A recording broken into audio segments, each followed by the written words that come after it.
everyone. Welcome to Living Coast in your living room. My name is Ashley. I'm one of the educators here at the Living Coast Discovery Center.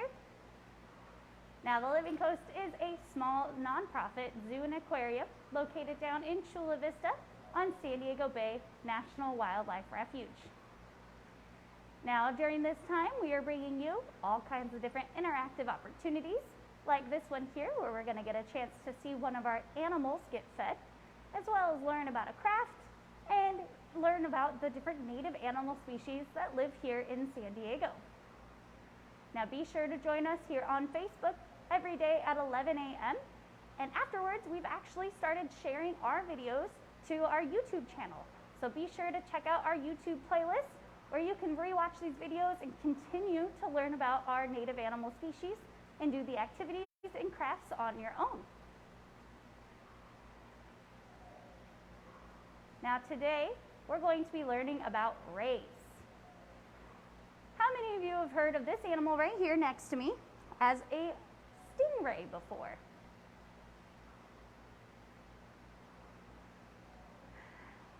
Now, stingrays is a term that a lot of people use to refer to this whole grouping of animals, but did you know that not all rays have a stinger? Can you think of one that might not have a stinger or a barb?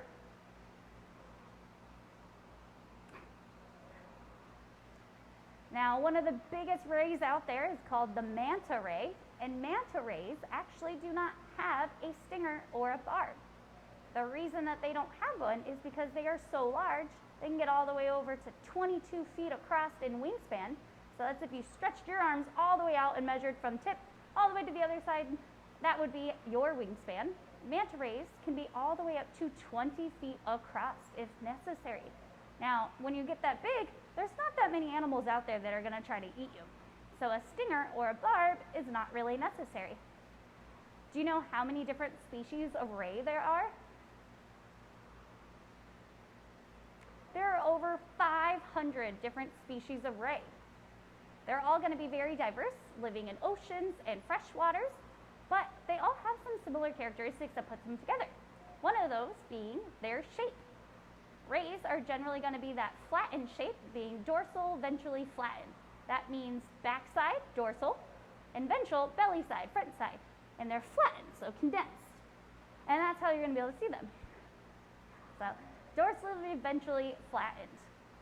Now, another thing that they have is all rays have their mouths on their belly side or their ventral side. So as this ray swims around, you might get a chance to see that and get a chance to check out where its mouth and its gill slits are. We're also going to get a chance to feed the ray, which is going to give you the greatest opportunity to get a chance to see how that mouth works. Do you know how a ray actually eats? Let's get a chance to check it out.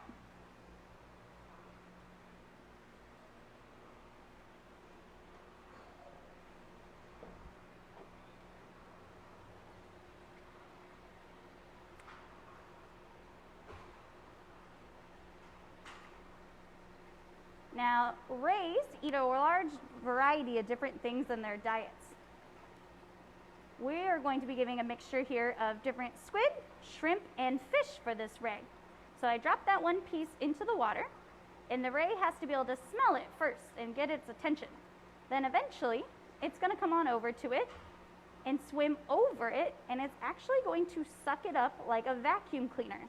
So the ray will swim over that piece of squid and pull it into their belly and into their mouth first, and then they're gonna crush through it using their teeth to break it up. So that's how they're gonna crush through any bones or shells of the animals they might be eating. Now, I told you we're going to be feeding them fish, shrimp, and squid, but do you think that's all that these animals eat? What else can they eat out in the wild? All right, it's getting closer. He's starting to sense it. It's trying to figure out where it's at. That was a great shot for you to see what its mouth looks like on the belly side.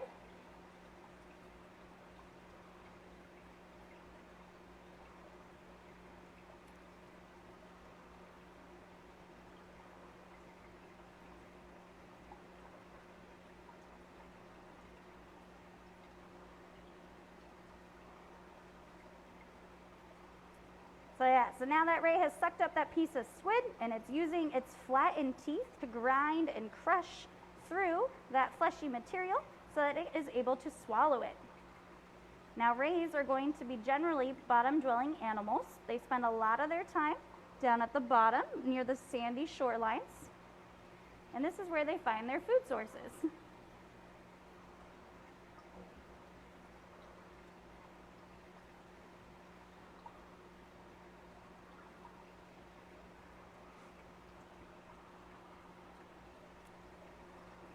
So other than fish, squid, and shrimp, these rays can eat all kinds of different animals that live in that benthic environment. So they can even eat things like crabs and snails and even worms.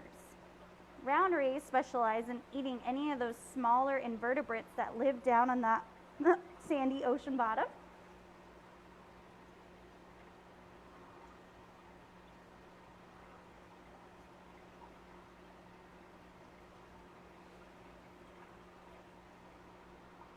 Now this ray here is a round ray.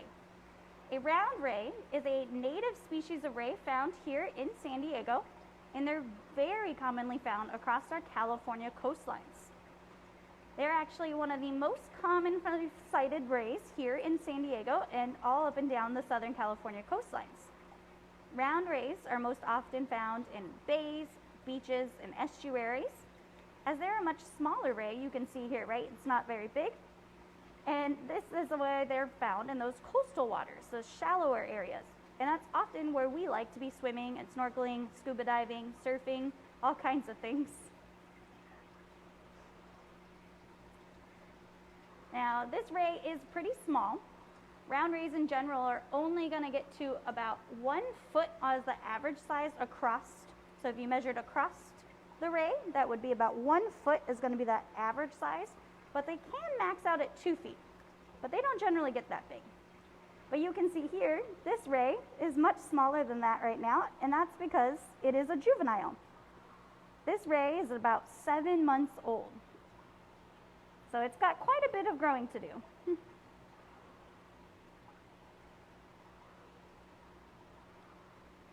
So there's still some food in there for our ray. We'll see if he goes around and picks it up.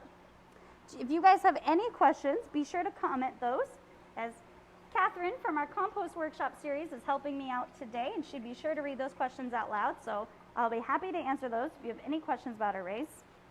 Now earlier I was telling you about rays being in our bays, on our beaches, and our estuaries, and it's really important that we are doing our part to make sure we're watching out for them. We love to go swimming, snorkeling, hanging out at the beach. It's great.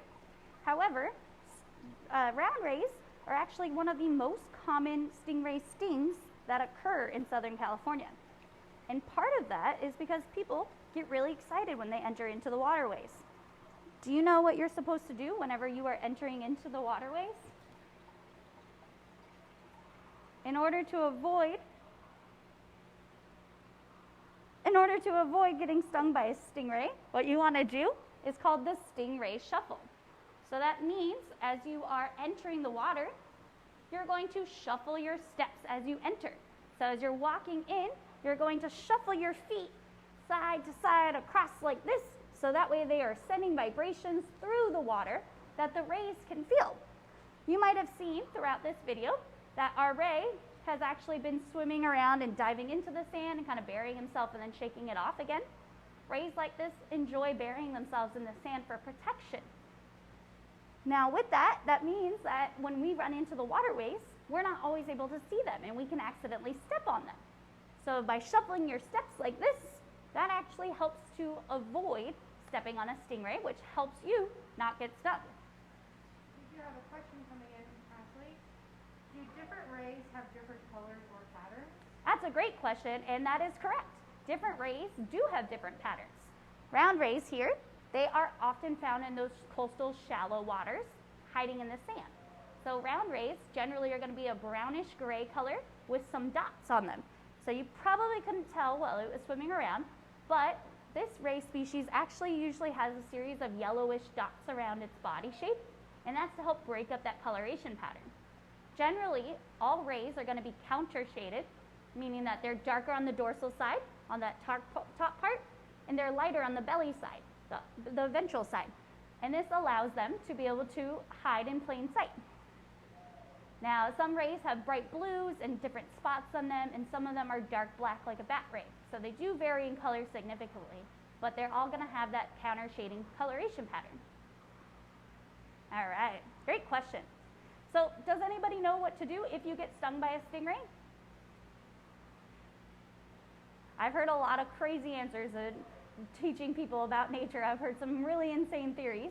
What you want to do is actually go to the nearest lifeguard and let them know. They'll probably know immediately because most people are pretty vocal about it. You'll go over there and they will actually get you a bucket of hot water, as hot as you can stand, and you will put your foot, your arm, your leg, whatever body part it was, into that bucket. This hot water actually helps to dissipate or break down the venom that they have inside of their barb, and then it'll actually release out of your body, and then you will start to feel better.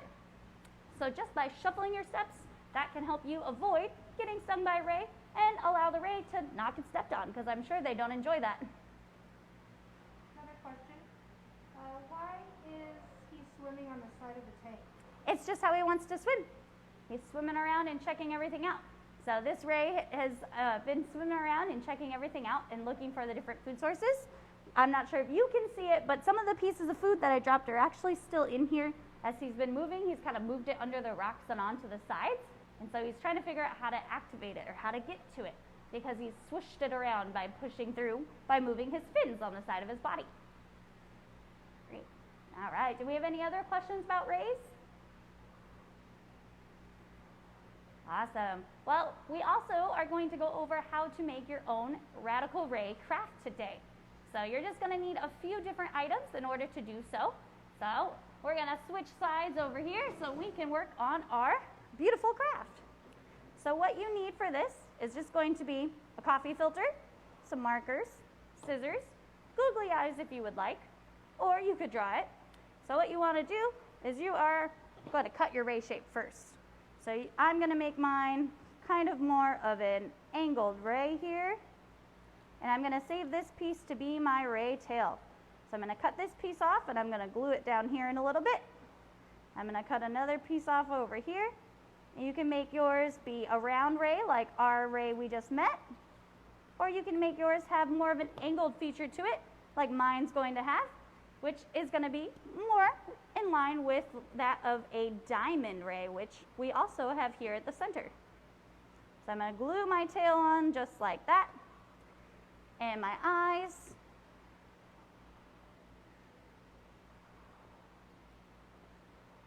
Googly eyes are always hard to glue.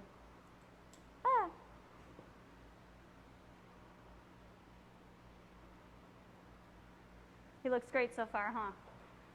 So then you're going to take out some colors, and you can put spots on him, stripes, squiggly lines, whatever you would like. Now the trick is you're not going to actually color the whole ray. So you want to put all kinds of different shapes on there to help him camouflage with whatever you see fit.